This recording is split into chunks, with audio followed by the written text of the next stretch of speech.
Adventure in Pipeman on W4CY Radio. Welcome to Rockville. North America's largest rock festival is finally here. This is Pipeman here on the Adventures of Pipeman, W4CY Radio, and I'm here with... The Pretty Wild. Hello.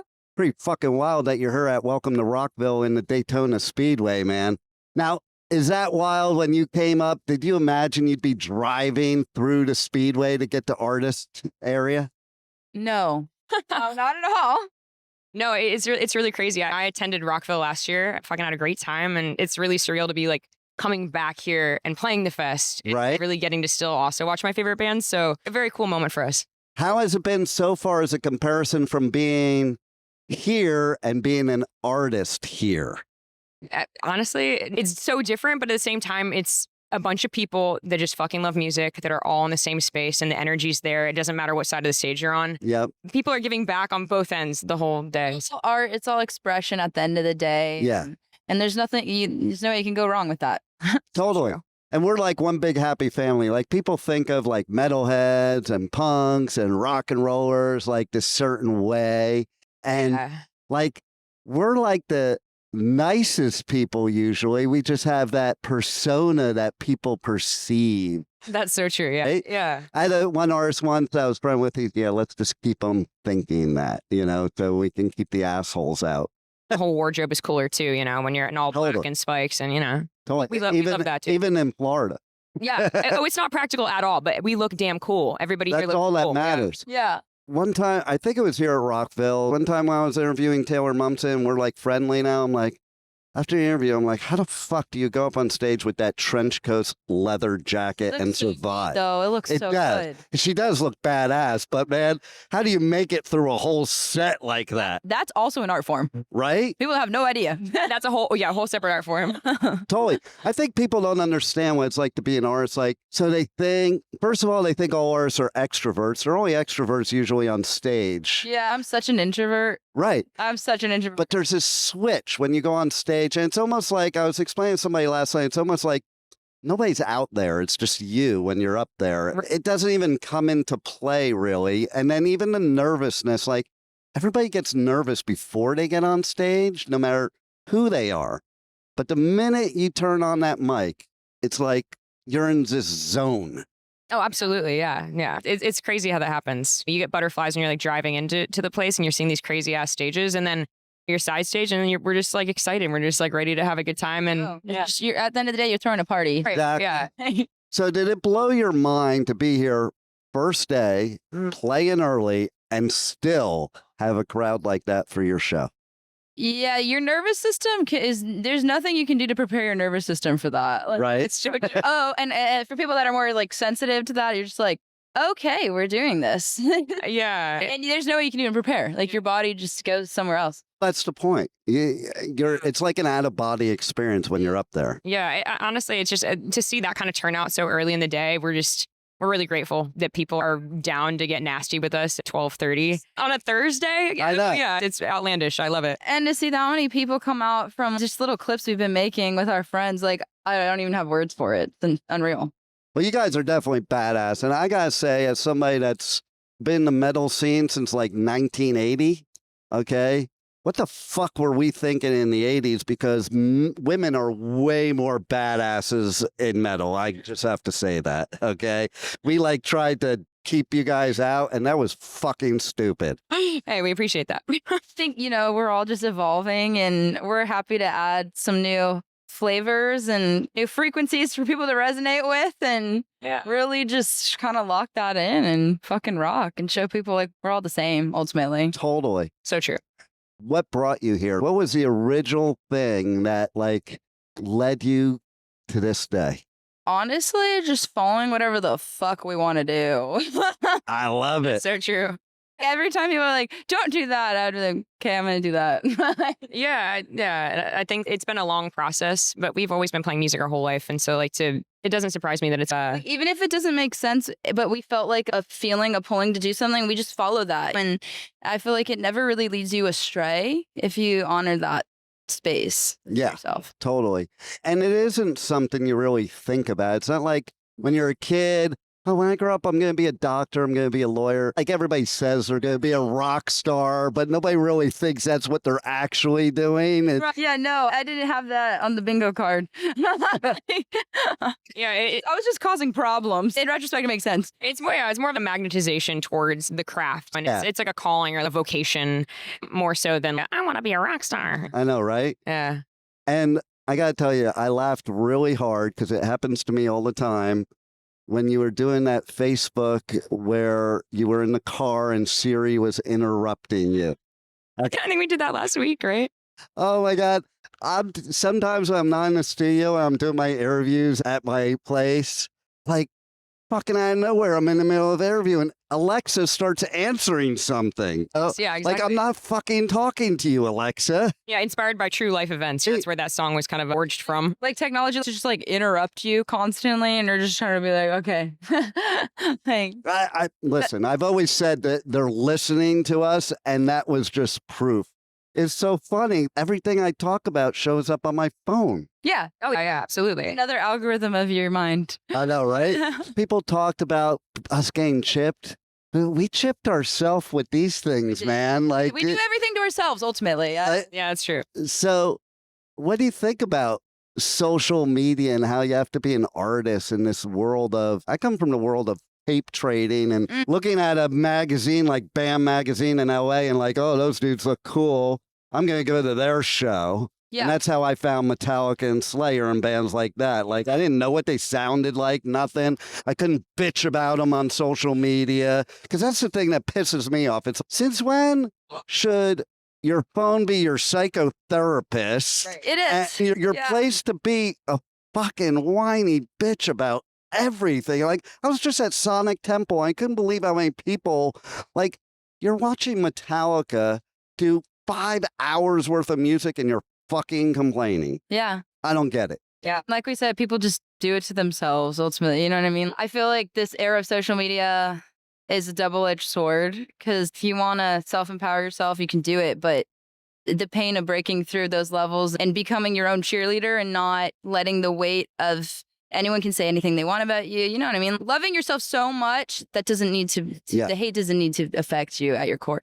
Totally. There's practice in that. I think it's almost good sometimes when you get a large following because then you don't have time to read all the stupid comments that people make. And there's no sense to them. Yeah. And every negative comment I've ever seen on my socials or any of my shows, the people have no fucking followers, no posts, no nothing. I'm like, why are they commenting on everything? Yeah. It's like what you said. You used to go to a show because you liked an artist or you liked a band, and that's why you're there. So everybody there is into the same kind of music and then the same energy.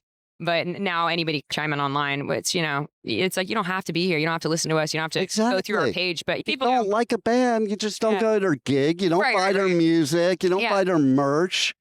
You don't need you don't have to be here. Yeah. Say what people say, even in the negative comments, says way more about them and their consciousness level. 100%. It says about any of the person they're taught. It's just a mirror. So 100%. It's like at that point, you just have to honestly practice having grace for them and doing you. Because we're all sometimes even work it out. I've converted some fans from some crazy ass shit they've said. I'm like, oh, fine. Yeah, once in a blue moon, we'll have a dialogue back and forth. They're like, oh, never mind. And it's funny. It's funny how that works out. Like, okay, so as an example, I'm a Jew and I sat down and had a conversation with a Nazi once, like a real neo-skinhead Nazi. Yeah. And I just found out that he was just so overly misinformed. And because I didn't act like a dick to him and just had a conversation, he was willing to listen. And then you could see that what he was thinking was stupid. Like, I didn't have horns coming out of my head. I think a lot of people realize we're all really the same at the end of the day. That's why in today's day and age, like, my viewpoint is you do you. If it doesn't, why do people spend so much time of talking about shit that doesn't affect their life in any way, shape, or form? Right. I don't care what your sexual preference is, your gender, if that's who you want to be and that makes you happy and you're not hurting anybody, who cares? It's so what? People are so consumed nowadays with the political climate of just being hateful to each other. Like, I say, here's my solution. Have one music festival for the whole world that's mandatory for everybody to attend. I love a mandatory music festival. That's incredible. Yes.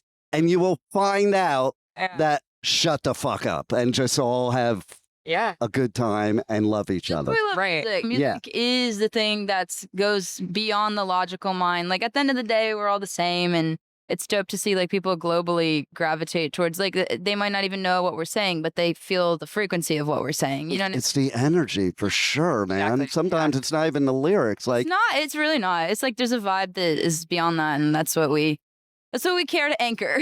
And that's what I love about you guys, because this is the way it should be. It should be. We should just be all one.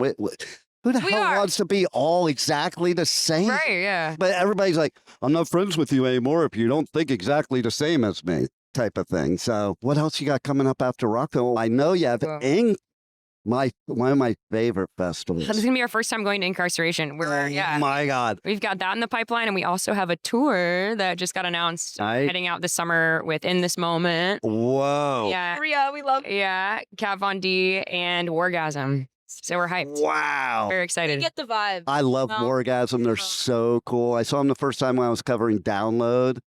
And man, they're just so badass. So good. And they're so good. I love what Kat Von D's become. I love how brave she is. I just love how brave she is. I think seeing her whole evolution, and she does it so gracefully in front of everyone. I'm like, fucking respect. A multifaceted artist. No Absolutely. doubt. Yeah. Absolutely, 100%. And I think, how she is presenting herself now, it's smart to show the real you. Like, we all have to put this image on sometimes. Yeah, we're done with that. We're done. Exactly. It's better to just be you. Like, I run multiple radio stations, and I tell people, I'm like, just be yourself. And don't polish it up. Don't edit. Like, my interviews, the only thing I edit is the sound quality. Or a real serious fuck up. Or like when, somebody says something that doesn't make them look good, the artist, then I'll clean that up or whatever. Because my job's to promote you guys. It's not to get famous off of making you look bad like a lot of other media people do. And I feel like that's ultimately why stepping back into the music scene now, it's just, that's our aim. Like we are who we are. And like, we've dealt with a lot of hate just because we are different for the space at the moment. Which is cool with me. Ultimately, it's like you got to love yourself more, like from a real standpoint than people's projections on. Yeah. Exactly, yeah. One of the things I do really like about you guys is what you were touching on right there, because a lot of bands, especially like metalcore bands and stuff now, they follow like this algebraic equation to make their music. Yeah. And like I was at Metallica and Slayer's first gig ever. They're both thrash. They're both totally different sounds. Yeah. Like you couldn't tell you could tell the difference between the different bands. There's some bands now, it's like, you just sound exactly the same. So I'm so refreshed when I hear artists like you guys that it's like, oh, that's cool. Like you can listen to a whole song and it has different elements to it opposed to, okay, I heard the whole song in 10 seconds. Yeah, we like to not really conform to a certain genre stereotypes or like parameters within them. I hate genres. Yeah, it's unnecessary. Do boxes, I must say. I can't. I've been tried to put in many boxes and I cannot. Oh, I hate it. Yeah, it's supposed to be art. And I think when you're confined to these regulations around a genre, then it's so funny because we don't even care when people will call us a whole different smattering of different genres. And we're just like, it is what it is. Like whatever you need, whatever. You know what I mean? People want to call it one thing. I'm like, ultimately, we're just doing us. Yeah, and I think when you are an artist, like that's the longevity because you're not playing a role, you're just being you. And the people that are your people are going to be there, and the people that aren't your people won't. And that's cool. Yeah. Like if you're your real vibe, you'll get the real ones, and it weeds out the people that are on that wavelength. And okay, yeah. And Ollie said it best recently when he was getting so much shit for the new Bring Me the Horizon stuff. He was like, why do I want to write the same song over and over again? And I'm thinking that album, I love it. I love that album. I think it's amazing because I'm thinking to myself, if I'm an artist for 20, 30 years, I'm going to be bored as fuck if I'm just writing the same songs. And, there's some bands that they're following, they don't want them to change at all. Yeah. And I'm like, what happens is you lose the edge. There's a couple of my favorite bands from their early days. I love them and I still like them now, but their new stuff is they're just trying to be that band still, and it doesn't have that same feel and that same edge. For us, it's like we're all always evolving. No second we're the same person. So I feel for us, at least, it's disingenuous to do anything other than keep changing. Yeah, it's crazy to think that you're just gonna be this one stagnant like character your whole life.